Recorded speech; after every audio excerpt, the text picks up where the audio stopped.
பள்ளிப்பருவம் துவங்கி கம்யூனிசத்தில் தீராத பற்றுடன் திகழ்ந்து வருபவர் தா. பாண்டியன். இடையில் பல்வேறு அமைப்புகளில் அவர் இடம்பெற்றிருந்தாலும் அது கம்யூனிசம் தொடர்பானதாகவே இருந்து வந்துள்ளது. நூற்றுக்கணக்கான கட்டுரைகளை எழுதியவர். சிறந்த மேடை பேச்சாளர் என்ற சிறப்புகளை பெற்ற தா. பாண்டியன் 2 முறை வடசென்னை தொகுதி எம்பியாக பதவி வகித்தவர். 2009ஆம் ஆண்டு நடைபெற்ற லோக்சபா தேர்தலில் வடசென்னை தொகுதியில் போட்டியிட்டு திமுக வேட்பாளர் டிவிஎஸ் இளங்கோவனிடம் தோற்றுப்போனார். தற்போது இந்திய கம்யூனிஸ்ட் கட்சியின் தமிழ்நாடு மாநில செயலாளராகவும் தேசிய நிர்வாக குழு உறுப்பினராகவும் பதவி வகிக்கிறார் பாண்டியன். நூலாசிரியர், கட்டுரையாளர், பொது உடைமை சிந்தனைவாதி, கம்யூனிச கொள்கையின் பிடிப்புமிக்க தலைவர்களில் ஒருவர் என்ற முறையில் அவரிடம் பேட்டி கண்டபோது கேட்கப்பட்ட கேள்விகளுக்கு சுட்டெரிக்கும் வகையிலேயே பதில்கள் வந்தன. தமிழகத்தில் ஒரு கலாச்சார மாற்றமே நிகழ்ந்து கொண்டிருக்கிறது. இலவச கலர் டிவி, இலவச கேஸ் அடுப்பு என்று இலவசங்கள் அணிவகுத்து நிற்கின்றன. எல்லாமே இலவசங்களாக கிடைத்துவிட்டால் வேலைக்கு செல்வதற்கு யார் விரும்புவர்? இது ஆரோக்கியமான சமுதாயத்துக்கு சரியானதுதானா?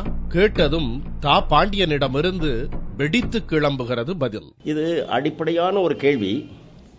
பொதுவாக மேல் நாடுகளில் பொருளாதார அறிஞர்கள், இப்பொழுது அண்மையில் நோபல் பரிசு பெற்றிருக்கிற கிரெக் மேன் வரையில் யாருமே இந்த இலவச திட்டங்களை ஒப்புக்கொள்வது இல்லை. இந்த இலவசமாக கொடுப்பது என்பதை மக்களை கெடுத்து விடாதா என்பது ஒரு பொருளாதார அறிஞர்களால் கண்டிக்கப்பட்ட ஒன்றுதான். எதையும் இலவசமாக கொடுக்கக்கூடாது. ஆனால் இந்தியா போன்ற கோடானு கோடி மக்கள் வறுமையில் வாடுகிற ஒரு நாட்டில் எடுத்த எடுப்பிலேயே எல்லோருக்கும் வேலை கொடுத்து, வேலைக்கேற்ற கூலி கொடுத்து அவருடைய வறுமையை ஒழித்து விடுவோம் என்றால் எளிதான காரியம் அல்ல.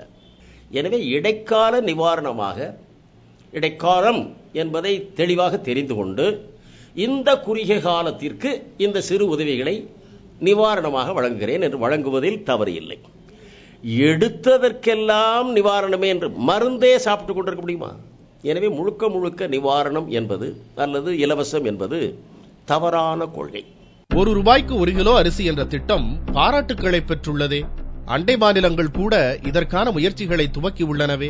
இத்திட்டத்தில் உண்மையாகவே பயன்பெறுபவர்கள் யார்? ₹1 அரிசி அனுப்பப்படுகிறது என்பது உண்மை. தமிழகத்திலே கவலை தரத்தக்க வகையில் அதை வாங்குகிற மக்களும் கொஞ்சம் இருக்கிறார்கள். பெரும்பாலும் வாங்காத மக்கள் தான் அதிகம் இருக்கிறார்கள்.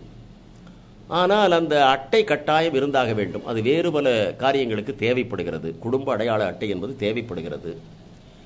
இந்த அரிசி கடத்தப்படுவது என்பது தொடக்க நாளிலிருந்து வந்து கொண்டே இருக்கிறது. லாரியில் இது தொடர்வது என்பது இன்றல்ல. இந்த திட்டம் அறிவிக்கப்பட்ட நாளிலிருந்து தொடர்ந்து நடந்து கொண்டே இருக்கிறது. நிச்சயமாக இதை எதிர்க்கட்சியினர் செய்ய முடியாது. ஏன் அவ்வளவு துணிச்சலோடு சொல்கிறேன்? எதிர்க்கட்சியினர் செய்திருந்தால் படத்தோடு பெயரோடு தொலைக்காட்சியில் காலையிலிருந்து மாலை வரை காட்டப்பட்டிருக்கும். நம்முடைய உணவுத்துறை மந்திரியாக இருக்கக்கூடிய வேலு அவர் திடீரென்று ஒரு தடவை அறிவித்தார், போலி அட்டைகள் தமிழகத்திலே இருக்கின்றன என்று. அட்டைகளை வழங்குவது யார்? அரசு அதிகாரிகள். பல லட்சம் போலி அட்டைகள் வந்தன என்றால் வழங்கிய அதிகாரி யார்?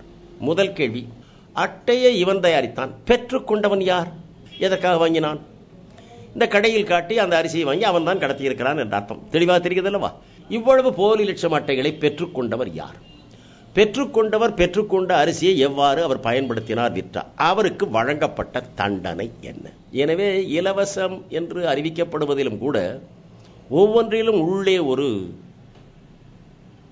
சுயநல மருந்து ஏற்றப்பட்டிருக்கிறது, வழி வகுக்கப்பட்டிருக்கிறது.